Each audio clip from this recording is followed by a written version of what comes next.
اور اب میں بلا تاخیر دعوت دینے جا رہا ہوں للکاری علامہ حضرت مولانا اویس حاجی صاحب کو کہ وہ اپنے مخصوص انداز میں بیان فرمائیں۔ بسم اللہ الرحمن الرحیم قل ان کنتم تحبون اللہ فاتبعونی یحببکم اللہ ویغفر لکم ذنوبکم واللہ غفور الرحیم۔ وقال النبی صلی اللہ علیہ وسلم کل امتی یدخلون الجنة الا من ابا قیل ومن ابا قال من اطعنی دخل الجنہ ومن عصانی فقد ابا۔ ہم نے ہر دور میں تقدیس رسالت کے لیے وقت کی تیز ہواؤں سے بغاوت کی ہے، توڑ کر سلسلہ رسم و سیاست کا فسوق فقط ایک نام محمد سے محبت کی ہے صلی اللہ علیہ وآلہ وسلم۔ احباب ذی وقار، انتہائی مختصر حمد و ثنا کے بعد درود و سلام شفیع المذنبین رحمت للعالمین حبیب خدا محبوب کبریاء احمد مجتبی جناب محمد الرسول اللہ صلی اللہ علیہ وآلہ وسلم، جو شخص امام کائنات جناب محمد الرسول اللہ صلی اللہ علیہ وآلہ وسلم کی ذات مبارک پر صرف ایک مرتبہ درود پاک محبت کے ساتھ، پیار کے ساتھ، عقیدت کے ساتھ، مودت کے ساتھ، چاہت کے ساتھ، لگن کے ساتھ، ایمان کی حالت کے اندر جو بندہ نبی کائنات کی ذات پر ایک مرتبہ درود پاک پڑھتا ہے، اللہ اسے 10 نیکیاں عطا کر دیتا ہے، 10 گناہوں کو معاف کر دیتا ہے، اور اللہ رب العالمین اس کے نامہ اعمال کے اندر 10 درجات کو بلند فرما دیتے ہیں۔ سبحان اللہ۔ پڑھیے بہار بن جائے جناب محمد رسول اللہ صلی اللہ علیہ وآلہ وسلم۔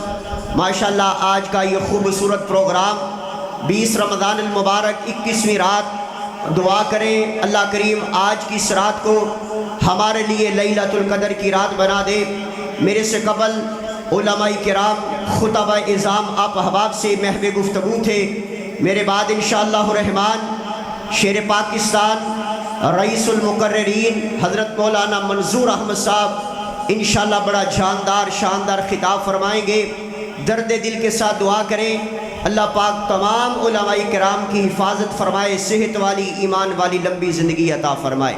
بلند آواز سے کہیں آمین۔ میں انشاءاللہ بڑے اختصار کے ساتھ، بڑے پیار کے ساتھ چند معروضات، چند گزارشات آپ احباب کے گوش گزار کر کے اجازت چاہوں گا۔ پروفیسر عظیم اختر صاحب کی آخری جو بات کر رہے تھے اس بات کو میں آگے چلانا چاہتا ہوں اور آپ تک اپنا پیغام پہنچانا چاہتا ہوں۔ حضرات، میری اس مجلس کے اندر اگر کوئی دیوبندی بیٹھا ہے، اگر کوئی بریلوی بیٹھا ہے یا اہل الحدیث بیٹھے ہیں، سارے امام کائنات جناب محمد رسول اللہ صلی اللہ علیہ وآلہ وسلم کے امتی ہیں، اور امتی ہونے کے ناطے امام کائنات کے ہمارے پر 8 حقوق ہیں۔ پہلا حق یہ ہے کہ امام کائنات کو اللہ کا رسول اور اس کا بندہ تسلیم کیا جائے۔ دوسرا حق یہ ہے کہ نبی علیہ السلام کی عزت کی جائے۔ تیسرا حق یہ ہے امام کائنات کو اپنا اسوہ حسنہ تسلیم کیا جائے۔ چوتھا حق یہ ہے امام کائنات کی اطاعت کی جائے۔ پانچواں حق یہ ہے قرآن اور حدیث پر عمل کیا جائے۔ چھٹا حق یہ ہے ساری دنیا سے بڑھ کر سچی محبت اس انداز سے ہو کہ امام کائنات کو اپنا فیصل تسلیم کیا جائے۔ اور نبی علیہ السلام کا اس 7واں حق یہ ہے کہ نبی علیہ السلام کی اتباع کی جائے۔ 8واں حق یہ ہے کہ امام کائنات کی ذات مبارک پر کثرت کے ساتھ درود پاک پڑھا جائے۔ اللہ، جب ہم تیرے نبی کے ان 8 حقوق کو ادا کریں گے اللہ ہمیں کیا ملے گا؟ اللہ تیرے نبی کے ان 8 حقوق کے پہرے دار بن جائیں گے، ہمیں کیا ملے گا؟ آسمان سے آواز آتی ہے میرے نبی کے ان 8 حقوق کو ادا کرنا تیرا کام ہے، تیرے سے محبت کروں گا، تیرے گناہوں کو معاف کر دوں گا، میرے نبی کے ان 8 حقوق پر عمل پیرا ہونا تیرا کام ہے، میں اللہ ذوالجلال تجھے کل قیامت والے دن 8 دروازوں والی جنت عطا کر دوں گا۔ سبحان اللہ۔ آئیے ذرا اب توجہ کیجئے، اگر میں ان 8 حقوق پر بات کروں بہت سارا وقت چاہیے، لیکن ایک حق کے حوالہ سے میں بات عرض کر کے اپنی بات کو اختتام کی طرف لے کر کے جاؤں گا۔ اب ساروں نے توجہ میری طرف رکھنی ہے اور درد دل کے ساتھ اللہ سے دعا کیجئے، اللہ آج ہم نے 20 روزوں کو مکمل کیا ہے، اللہ 21ویں روزے کے لیے ہم تیار ہیں، اللہ یہ 20 روزے اپنی بارگاہ کے اندر قبول کر لے، اللہ ہماری سحریاں، اللہ ہماری افطاریاں، اللہ قیام کرنا، اللہ سیام کرنا، اللہ نوافل کا اہتمام کرنا، قرآن کی تلاوت کرنا، اللہ اس کو اپنی بارگاہ کے اندر قبول فرما لیجئے، کیونکہ اگر اللہ نے قبول کر لیا تو یہ رمضان میرے اور آپ کے لیے ذریعہ نجات بن جائے گا، بخشش کا سامان بن جائے گا، جنت کا داخلہ بن جائے گا، کیونکہ جناب ابراہیم علیہ السلام اور جناب اسماعیل علیہ السلام نے اللہ کا گھر بنایا، بیت اللہ بنایا، کتنا بڑا عظیم عمل ہے، بیٹا مزدور بن گیا، باپ مستری بن گیا، اللہ کا گھر بنایا، گھر بنانے کے بعد دعا کی ہے ربنا تقبل منا انک انت السمیع العلیم، اللہ یہ ہماری نیکی قبول کر لے۔ تو آپ اس بات کا عزم کر کے جائیے، پختہ ارادہ کر کے جائیے، اللہ جو ہم نے نیکیاں کی ہیں، اللہ جو ہم نے روزے رکھے ہیں، اللہ ہمارے قیام، اللہ ہمارے سیام، اللہ ہماری ایک ایک عبادت کو قبول کر لے۔ اور وہ عبادت قبول کب ہوگی؟ جب امام کائنات سے محبت ہوگی، جب امام کائنات سے پیار ہوگا، جب نبی صلی اللہ علیہ وسلم سے محبت ہوگی۔ اور آئیے ذرا آپ توجہ کیجئے، اللہ کریم نے یہ جسم بنایا ہے اور اس جسم کے اندر اللہ نے اس دل کو رکھا ہے، یہ دل کسی نہ کسی کی محبت کے اندر ضرور دھڑکتا ہے، کوئی محبت کرتا ہے اپنی اولاد کے ساتھ، کوئی محبت کرتا ہے اپنے عزیز و اقارب کے ساتھ، کوئی محبت کرتا ہے اپنے رشتہ داروں کے ساتھ، کوئی محبت کرتا ہے اپنے بہن بھائیوں کے ساتھ، کوئی محبت کرتا ہے کسی خطیب کے ساتھ، کسی ادیب کے ساتھ، کسی مقرر کے ساتھ، کسی علامہ کے ساتھ، کسی فہامہ کے ساتھ، لیکن یاد رکھیے گا جس کے دل میں امام کائنات جناب محمد رسول اللہ صلی اللہ علیہ وآلہ وسلم کی محبت نہ ہوئی، آپ کا پیار نہ ہوا، وہ دل آج بھی ناکام ہے، وہ دل کل بھی ناکام ہے، وہ دل قیامت تک ناکام رہے گا۔ تو آؤ دعوت دے کر کے جانا چاہتا ہوں، پیغام دے کر کے جانا چاہتا ہوں، آؤ نبی علیہ السلام سے محبت کیجئے، اور اگر چاہتے ہو آپ کی محبت قابل قبول ہو جائے، اگر چاہتے ہو صحیح معنوں میں محب رسول بن جاؤ، اگر چاہتے ہو میرے اور آپ کے روزے قبول ہو جائیں، اگر آپ چاہتے ہو میرا اور آپ کا قیام قبول ہو جائے، تو آئیے 4 اصول بیان کرنا چاہتا ہوں اور اپنی بات کو ختم کرنا چاہتا ہوں۔ آئیے ذرا توجہ کیجئے، اگر امام کائنات کی ذات کے ساتھ محبت ہے، آپ کی بات کے ساتھ محبت کریں، آپ کی بات کے ساتھ محبت ہے، آپ کی صورت کے ساتھ محبت کریں، آپ کی صورت کے ساتھ محبت ہے، آپ کی سیرت کے ساتھ پیار کریں، نبی پاک کی ان 4 چیزوں کے ساتھ محبت پیار کرنا تیرا اور میرا کام ہے۔ اللہ مجھے اور آپ کو اس جہان میں بھی کامیاب کر دے گا اور معاشر کے میدان میں بھی کامیاب کر دے گا انشاءاللہ۔ سب سے پہلے امام کائنات کی صورت کے ساتھ محبت کیجئے۔ کون سی صورت؟ جس صورت کے بارے میں حضرت حسان نے کمال درجے کی بات کی، فرمایا وَأَحْسَنَ مِنْكَ لَمْ تَرَ قَطُّ عَيْنِي وَأَجْمَلَ مِنْكَ لَمْ تَلِدِ النِّسَاءُ خُلِقْتَ مُبَرَّأً مِنْ كُلِّ عَيْبٍ كَأَنَّكَ قَدْ خُلِقْتَ كَمَا تَشَاءُ۔ حضرت حسان کہتے ہیں محبوب اللہ نے آپ کے چہرے کو اعلیٰ بنایا، اللہ نے آپ کے زلفوں کو اعلیٰ بنایا، اللہ نے آپ کے رخسار کو اعلیٰ بنایا۔ ایک اہل زبان اردو زبان والا بولا اور کمال درجے کی بات کرتا ہے، کہتا ہر کوئی فدا ہے بن دیکھے دیدار کا عالم کیا ہوگا، جب زلف کا ذکر ہے قرآن میں رخسار کا عالم کیا ہوگا۔ ایک سمت علی، ایک سمت عمر، ابو بکر ادھر، عثمان ادھر، ان جگمگ جگمگ تاروں میں مہتاب کا عالم کیا ہوگا۔ اور جب سب صحابہ دوزانوں بیٹھے ہوں گے مجلس میں، جب مجلس کا یہ عالم ہے، دربار کا عالم کیا ہوگا۔ جب دربار کا یہ عالم ہے سرکار کا عالم کیا ہوگا؟ اب ہم سارے امام کائنات کی صورت کو اعلیٰ مانتے ہیں، ہم یہ بھی مانتے ہیں کہ امام کائنات کی پیشانی بھی اعلیٰ، آپ کے رخسار بھی اعلیٰ، آپ کی آنکھیں بھی اعلیٰ، آپ کی زلفیں بھی اعلیٰ، لیکن میرے مسلمان بھائیوں توجہ کیجئے گا، اللہ نے امام کائنات کے چہرے پر انوار پر اس داڑھی کو بھی سجایا ہے۔ اگر نبی کائنات سے محبت ہے، آج کے بعد اس بات کا عزم کر کے جائیے کہ انشاءاللہ ہم نے اپنا چہرہ امام کائنات کے طریقے کے مطابق بنانا ہے۔ بنائیں گے، ملے گا کیا؟ فرمایا من احب سنتی فقط احبانی ومن احبانی کان معی فی الجنہ۔ امام کائنات فرماتے ہیں جس نے میری سنت کے ساتھ پیار کیا، جس نے میرے طریقے کے ساتھ پیار کیا، اس نے میں محمد صلی اللہ علیہ وآلہ وسلم کے ساتھ پیار کیا، اور جس نے امام کائنات کے ساتھ پیار کیا کان معی فی الجنہ، کل وہ جنت میں امام کائنات جناب محمد رسول اللہ صلی اللہ علیہ وسلم کے ساتھ ہوگا۔ سبحان اللہ۔ اگر ہم اپنا چہرہ امام کائنات کے طریقے کے مطابق بنا لیں، بنانے کی وجہ سے جنت بھی مل جائے، جنت میں امام کائنات جناب محمد رسول اللہ صلی اللہ علیہ وسلم کا ساتھ بھی مل جائے، تو پھر ہماری قسمت، ہمارے نصیب کے کیا کہنے ہیں؟ حضرات آگے بڑھیے، سب سے پہلے امام کائنات کی صورت کے ساتھ محبت کیجئے، آگے بڑھیے، امام کائنات کی سیرت کے ساتھ محبت کیجئے۔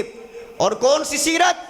امام کائنات نے 40 سال کی عمر میں نبوت کا اعلان کیا، اور آقا فرماتے ہیں حل وجدتمونی صادقا او کاذبا، مکے والو تم نے میری خوشی کو بھی دیکھا ہے، تم نے میری غمی کو بھی دیکھا ہے، تم نے میری جوانی کو دیکھا ہے، تم نے میرا لڑک پن بھی دیکھا ہے، تم نے میرے دنوں کو بھی دیکھا ہے، تم نے میری راتوں کو بھی دیکھا ہے۔ مکے والوں مجھے بتلاؤ ذرا، تم نے مجھے کردار کے لحاظ سے، کریکٹر کے لحاظ سے، سیرت کے لحاظ سے، اخلاق کے لحاظ سے مکے والوں مجھے کیسا پایا ہے؟ اب سامنے اپنے نہیں بیگانے ہیں، دوست نہیں دشمن ہیں، یار نہیں اغیار ہیں۔ کہا محبوب آپ کو صادق پایا ہے، محبوب آپ کو امین پایا ہے، آپ سے بڑھ کر کے سچا ہماری آنکھوں نے دوسرا اور کوئی نہیں دیکھا ہے۔ آج ہم بھی ان کا کلمہ پڑھنے والے ہیں، لا الہ الا اللہ کی آواز کو بلند کرنے والے ہم بھی موجود ہیں۔ ہم ذرا اپنا موازنہ کریں کہ ہماری سیرت کیسی ہے، ہمارا کردار کیسا ہے، ہماری گفتار کیسی ہے، ہماری زبان کیسی ہے۔ امام کائنات جناب محمد رسول اللہ صلی اللہ علیہ وسلم فرماتے ہیں جو شخص مجھے اپنی زبان اور اپنی شرمگاہ کی گارنٹی دے دے، میں محمد اس کو جنت کی گارنٹی دے دیتا ہوں صلی اللہ علیہ وآلہ وسلم۔ یہ حدیث مبارکہ آپ نے کئی بار علماء کرام سے سماعت کی ہے، سنی ہے، لیکن اتنی بڑی گارنٹی، اتنی بڑی بشارت، جو بندہ زبان کی حفاظت کر لے جنت مل جائے گی، اور گارنٹی بھی اس زبان سے مل رہی ہے جس کے بارے میں اللہ نے اعلان کیا وَمَا يَنْتِقُ عَنِ الْهَوَىٰ إِنْ هُوَ إِلَّا وَحْيٌ يُوحَىٰ۔ نبی پاک اپنی مرضی سے نہیں بولتے، کس کی مرضی سے بولتے ہیں؟ اللہ کی مرضی کے ساتھ۔ وجہ یہ ہے زبان ایسی چیز ہے، سب سے پہلے گناہ زبان سے غیبت، زبان سے چغلی، زبان سے گالی گلوچ، زبان سے کسی کو اپنی زبان کے ساتھ ایسے جملے بول دینا کہ وہ جملے ساری زندگی اس کے دل پر پہاڑ بن کر کے کھڑے رہیں، اور ہم نے غصے کے اندر آ کر کے اپنی زبان کی حفاظت نہ کریں اور ہم کہیں کہ ہم امام کائنات کے امتی ہیں۔ آج کے بعد اس بات کا عزم کر کے جائیں کہ انشاءاللہ ہم نے اپنی زبان کی حفاظت کرنی ہے انشاءاللہ۔ ہمارے معاشرے کے اندر ایک برائی ایسی ہے جس کا تعلق زبان کے ساتھ ہے، اس کو ہم گناہ نہیں سمجھتے، اس کو ہم غلطی نہیں سمجھتے۔ ہمارے معاشرے کے اندر عام ہے گالی گلوچ۔ پوچھئے علماء کی صف موجود ہے، علماء کرام میرے سے علم میں بڑے، عمل میں بڑے، قابل عزت ماشاءاللہ موجود ہے۔ پوچھئے، صحیح مسلم کی حدیث ہے گالی دینا فسق ہے، اور اللہ کا قرآن کہتا ہے لعنت اللہ علی الفاسقین، اور فاسقین پر اللہ رب العالمین کی لعنت ہے۔ امام کائنات کے پاس صحابہ اللہ کے رسول، شیطان بڑا تنگ کرتا ہے، اگر آپ ہمیں اجازت دیں ہم شیطان کو گالی دے لیں؟ امام کائنات نے فرمایا لا تسبوا الشیطان میں محمد تمہیں شیطان کو بھی گالی دینے کی اجازت نہیں دیتا جس نبی کا کردار کریکٹر اتنا اعلیٰ ہو۔ اور آقا فرماتے میرے صحابہ شیطان جب تمہیں معاملات کے اندر عبادات کے اندر زیادہ تنگ کرے نا اعوذ باللہ پڑھ لینا تمہارا کام ہے، شیطان کو تم سے دور کر دینا عرش والے خدا کا کام ہے۔ انشاءاللہ ہم نے اپنی زبان کی حفاظت کرنی ہے، انشاءاللہ گالی سے پاک کرنا ہے، غیبت نہیں کرنی، انشاءاللہ چغلی نہیں کرنی، پھر کیا کرنا ہے؟ انشاءاللہ ہم نے اپنی زبان کے ساتھ استغفار کرنا ہے، قرآن کریم کی تلاوت کرنی ہے، اور ماہ رمضان آ چکا ہے آپ کے پاس اور الوداع بھی ہو رہا ہے بڑی جلدی کے ساتھ۔ اللہ فرماتا ہے شہر رمضان الذی انزل فیہ القرآن، اللہ نے رمضان المبارک کے اندر قرآن کو نازل کیا ہے، قرآن کو زیادہ سے زیادہ پڑھیں۔ آپ نے دیکھا ہوگا پچھلے دن نیدرلینڈ کے اندر، سویڈن کے اندر قرآن کریم کی بے ادبی ہوئی، قرآن کریم کی گستاخی ہوئی، ہم ساروں نے مل کر کے احتجاج بھی کیا، مظاہرے بھی کیے اور ان کے خلاف ریلیوں کو بھی نکالا۔ ہم اس بات کی تردید کرتے ہیں اللہ ان کو عبرت کا نشان بنائے، لیکن آج فیصل آباد میں بسنے والا، پاکستان میں رہنے والا، ہم خود سوچیں ہمارا قرآن کے ساتھ کیسا تعلق ہے، ہم قرآن کو کتنا پڑھتے ہیں، ہمیں قرآن کتنا یاد ہے، ہمارے سینے میں قرآن کتنا محفوظ ہے، ہم قرآن پر کتنا عمل پیرا ہونے والے ہیں۔ صحابہ کہتے ہیں ہم امام کائنات سے 10 آیات سبق لیا کرتے، اسے یاد کیا کرتے، اس پر عمل کیا کرتے، جب تک عمل نہ کر لیتے نبی پاک سے آگے سبق نہ لیا کرتے تھے۔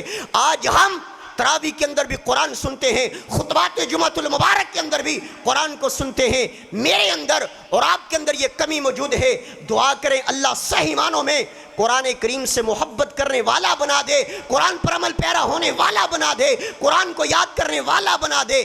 قرآن پڑھیے زبان کے ساتھ، استغفار کیجئے۔ امام کائنات جناب محمد رسول اللہ صلی اللہ علیہ وسلم ایک دن کے اندر 70 مرتبہ اور دوسری حدیث مبارکہ کے اندر 100 مرتبہ استغفار کیا کرتے۔ امام کائنات امام الانبیاء ہیں، خاتم النبیین ہیں، اتنی اونچی ہستی ایک دن کے اندر 100 مرتبہ استغفار کیا کرتے۔ ہم ان کی گناہگار امت ہیں، ہمیں اس بات کا عزم کر کے آج جانا چاہیے، اس بات کا پختہ ارادہ کر کے جانا چاہیے کہ انشاءاللہ آج کے بعد ایک دن میں 100 مرتبہ استغفار ضرور کریں گے، انشاءاللہ کریں گے۔ انشاءاللہ کیا ملے گا؟ قل یا عبادی الذین اسرفوا علی انفسہم لا تقنطوا من رحمت اللہ۔ جب بندہ ایک دن میں 100 مرتبہ کہے گا اللہ مجھے معاف کر دے، اللہ مجھے معاف کر دے، میں بڑا گناہگار، اللہ میں بڑا سیاہکار، اللہ مجھے یاد نہیں میں نے کتنے گناہ کر لیے، اللہ دن کے اجالے میں، رات کے اندھیرے میں میرے سے گناہ ہو گئے، اللہ مجھے یاد نہیں میں نے کتنے گناہ کر لیے۔ آسمان سے آواز آتی ہے میرے بندے میری رحمت سے نا امید نہیں ہونا، سچے دل سے توبہ کرنا تیرا کام ہے، تیرے سے محبت اس انداز سے کروں گا، تیرے گناہوں کو معاف نہیں کروں گا، اگر تیرے گناہوں کو نیکیوں میں تبدیل نہ کر دوں مجھے رب العالمین نہ کہنا۔ سورت کے بعد انشاءاللہ امام کائنات کی سیرت کے ساتھ محبت کرنی ہے، سیرت کے بعد آپ کی ذات کے ساتھ محبت کرنی ہے، اور اس کے بعد آپ علیہ الصلوۃ والسلام کی بات کے ساتھ محبت کرنی ہے۔ کس طرح کرنی ہے؟ نبی علیہ الصلوۃ والسلام آخری بات اور میں بات کو ختم کر لگا، توجہ کیجئے گا۔ حضرت ثوبان سب کہیں رضی اللہ تعالی عنہ گھر میں بیٹھے ہیں، امام کائنات جناب محمد رسول اللہ صلی اللہ علیہ وآلہ وسلم کی خدمت عالیہ میں حاضر ہوئے۔ اللہ کے رسول آج ایک بات نے بڑا پریشان کر دیا، آج ایک بات نے بڑا غمگین کر دیا۔ میری اس مجلس کے اندر نوجوان بھی ہیں، بزرگ بھی ہیں، ہم عمر بھی ہیں، سوچئے گا کیا اس سوچ نے مجھے اور آپ کو کبھی پریشان کیا؟ کیا اس سوچ کی وجہ سے میں اور آپ کبھی غمگین ہوئے؟ اللہ کے رسول فرماتے ہیں ثوبان کس بات نے پریشان کیا؟ اللہ کے رسول میں گھر میں بیٹھا تھا، اپنی موت کے بارے میں نے سوچنا شروع کر دیا۔ میں نے کہا ثوبان ایک دن اس دنیا سے چلے جانا ہے، جو اعمال کیے ہیں اللہ کی رحمت ہوگی، جنت بھی مل جائے گی، لیکن اللہ کے رسول جنت میں آپ کا مقام بڑے لوگوں میں ہوگا، جنت میں آپ کا مقام اونچے لوگوں میں ہوگا۔ اللہ کے رسول اب جب میرا دل چاہتا ہے آپ کا دیدار کروں، میں غمگین اور پریشان ہو جاتا ہوں، اپنے گھر سے دوڑ کے آتا ہوں، آپ کا دیدار کرتا ہوں، پریشانی دور ہو جاتی ہے، اداسی دور ہو جاتی ہے۔ اللہ کے رسول جب جنت میں دل چاہا کہ آپ کا دیدار کروں، آپ کا وضحا والا مکھڑا دیکھوں، تو یہ صوبان کیا کرے گا؟ اللہ نے قرآن نازل کر دیا، فرمایا وَمَن يُطِعِ اللَّهَ وَالرَّسُولَ فَأُولَٰئِكَ مَعَ الَّذِينَ أَنْعَمَ اللَّهُ عَلَيْهِم مِّنَ النَّبِيِّينَ وَالصِّدِّيقِينَ وَالشُّهَدَاءِ وَالصَّالِحِينَ وَحَسُنَ أُولَٰئِكَ رَفِیقًا۔ جبریل قرآن لے کر کے آگے اللہ کے رسول فرماتے ہیں سوام تیری عظمت کے اندر قرآن آ گیا، وَمَن يُطِعِ اللَّهَ وَالرَّسُولَ، جو اللہ اور اس کے رسول کی اطاعت و فرما برداری کرے گا، فَأُولَٰئِكَ مَعَ الَّذِينَ أَنْعَمَ اللَّهُ عَلَيْهِم مِّنَ النَّبِيِّينَ، اللہ ایک نبی کا نہیں بلکہ اللہ 1,24,000 انبیاء اکرام کا ساتھ جنت کے اندر عطا کر دیں گے۔ سبحان اللہ، صرف انبیاء کا نہیں، والصدیقین، اللہ سچے لوگوں کا ساتھ عطا کر دیں گے۔ والصدیقین نہیں، آگے سنیے، والشہداء، اللہ شہداء کا ساتھ عطا کر دیں گے۔ والصالحین، اللہ نیک لوگوں کا ساتھ عطا کر دیں گے۔ یہ قرآن کریم قیامت تک رہنے والی کتاب ہے۔ اگر آج بھی ہم میں سے کوئی اس بات کا عزم کرے کہ ہم نے امام کائنات کی بات کو ماننا ہے، انشاءاللہ اللہ کل قیامت والے دن جنت بھی عطا کریں گے اور جنت کے اندر یہ 4 ساتھ بھی عطا کریں گے انشاءاللہ۔ حدیث کا ترجمہ سنے اور بات ختم۔ صحیح البخاری کے اندر حدیث مبارکہ موجود ہے، جو خطبے کے اندر میں نے حدیث مبارکہ پڑھی ہے۔ فرمایا کل امتی یدخلون الجنت الا من ابا۔ یہ حدیث مبارکہ بیان کرنے سے پہلے میں اکثر کہا کرتا ہوں، یہ ایسی حدیث مبارکہ ہے جو فرقہ واریت کو ختم کرنے کے لیے آئی ہے، کیونکہ آج ہر بندہ چاہتا کہتا ہے میں جنت میں جاؤں گا۔ آؤ پوچھئے، اس زبان سے پوچھئے اور اس ہستی سے پوچھتے ہیں جن پر اللہ نے دین کو مکمل کر دیا، الیوم اکملت لکم دینکم واتممت علیکم نعمتی ورضیت لکم الاسلام دینا۔ آئیے ان سے پوچھئے۔ آقا فرماتے ہیں کل امتی یدخلون الجنت، میری ساری کی ساری امت جنت کے اندر جائے گی۔ آگے آقا نے اعلان کیا الا من ابا، لیکن جس بندے نے جنت میں جانے سے خود انکار کر دیا۔ صحابہ کرام تڑپ اٹھے، قیل ومن ابا یا رسول اللہ، کس بندے نے جنت میں جانے سے انکار کر دیا؟ کون ایسا انسان ہے جو جنت میں جانے سے انکار کر دے؟ ہم سارے موجود ہیں، ہمارا بھی دل چاہتا ہے اگر ہم 5 اوقات کی نماز ادا نہ بھی کرتے ہوں، ہمارا بھی دل چاہتا ہے ہمیں جنت مل جائے۔ لیکن وہ صحابہ جن کی رات مسلح پر دن جہاد فی سبیل اللہ کے لیے، جن کے ایمان کو اللہ نے معیار ایمان بنا دیا، فَإِنْ آمَنُوا بِمِثْلِ مَا آمَنْتُمْ بِهِ فَقَدِ اهْتَدَوْا کہہ دیا، وہ صحابہ کیوں نہ تڑپتے؟ فرمایا قیل ومن ابا یا رسول اللہ، کس بندے نے جنت میں جانے سے انکار کر دیا؟ پھر نبوت والی زبان بولی، فرمایا قال من اطاعنی دخل الجنہ، جو میری اطاعت کرے گا، جو میری بات کو مانے گا، داخل الجنہ، وہ جنت میں جائے گا۔ ومن عصانی فقد ابا، اور جس نے میری نافرمانی کی اس بندے نے جنت میں جانے سے خود انکار کر دیا ہے۔ آج سوچ کے جائیے گا، اگر نافرمانی ہو گئی ہے سچے دل کے ساتھ توبہ کیجئے اور نبی علیہ الصلوۃ والسلام کے صحیح معنوں میں تابع دار بن جائیے، فرما بردار بن جائیے۔ اس ملک کے اندر بھی امن آ جائے گا اور تیری زندگی کے اندر بھی انقلاب آ جائے گا۔ اگر چاہتے ہو دنیا بھی بہتر ہو جائے، آخرت بھی بہتر ہو جائے، امام کائنات کی ذات، آپ کی بات، آپ کی صورت، آپ کی سیرت کو اپنانا تیرا اور میرا کام ہے، طریقے کے مطابق چلنا تیرا اور میرا کام ہے۔ اللہ اس جہان میں بھی کامیاب کرے گا، کل قیامت والے دن انشاءاللہ صحیح معنوں میں اللہ ہمیں کامیاب کر دے گا۔ قرآن و حدیث ہے، دستور اپنا، اس ہی کو اپنائیں گے، زندہ رہے تو اس ہی پہ رہیں گے، اس ہی پہ مر مٹ جائیں گے۔ وآخر دعوانا ان الحمدللہ رب العالمین۔